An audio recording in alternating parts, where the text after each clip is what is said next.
60তম মার্কিন প্রেসিডেন্ট নির্বাচনে electoral college ভোটের ম্যাজিক ফিগার 270 অবলীলায় অতিক্রম করেছেন ডোনাল্ড ট্রাম্প। এর ফলে দ্বিতীয়বারের মতো মার্কিন মসনদে বসতে চলেছেন 78 বছর বয়সী ট্রাম্প।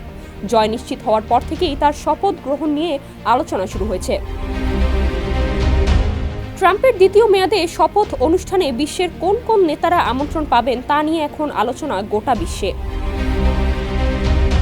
এরই মধ্যে ট্রাম্পের অভিষেক অনুষ্ঠানের জন্য তহবিল সংগ্রহ শুরু হয়ে গেছে, আর এই তহবিলে অনুদান দেওয়ার হিড়িক পড়ে গেছে বিশ্বের শীর্ষ প্রযুক্তি প্রতিষ্ঠান ও ধনী ব্যক্তিদের মধ্যে।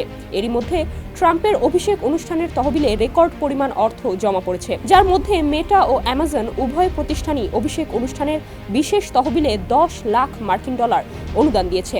অন্যদিকে ওপেন এআই এর প্রধান স্যাম অল্টম্যান ব্যক্তিগতভাবে $10 লাখ দিয়েছেন। ট্রাম্পের অভিষেক অনুষ্ঠানে যোগ দেবেন বিদায়ী মার্কিন প্রেসিডেন্ট জো বাইডেন সহ বিভিন্ন দেশের রাষ্ট্রপ্রধান ও গুরুত্বপূর্ণ ব্যক্তিরা।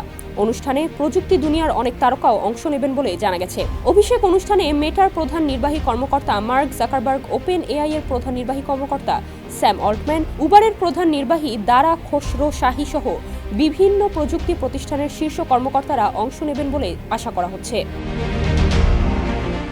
অনেকেই আসবেন, আবার অনেকেই আমন্ত্রণ পত্রই পাননি। যেমন জানা গেছে, ইউরোপীয় কমিশনের প্রধান উর্সুলা ভন ডার লিয়েন যুক্তরাষ্ট্রের নবনির্বাচিত প্রেসিডেন্ট ডোনাল্ড ট্রাম্পের 20 জানুয়ারি অভিষেক অনুষ্ঠানে উপস্থিত থাকবেন না। ঐতিহ্যগতভাবে মার্কিন প্রেসিডেন্টের অভিষেক অনুষ্ঠানে বিদেশি নেতাদের আমন্ত্রণ জানানো হয় না। তবে ট্রাম্প এবার চীনের প্রেসিডেন্ট শি জিনপিংকে আমন্ত্রণ জানিয়েছেন বলে জানা গেছে।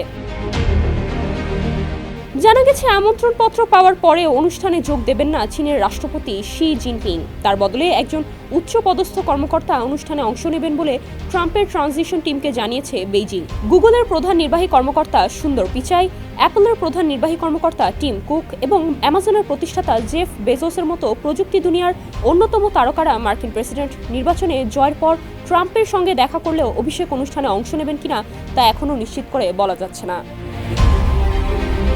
ডেস্ক রিপোর্ট, সমকাল।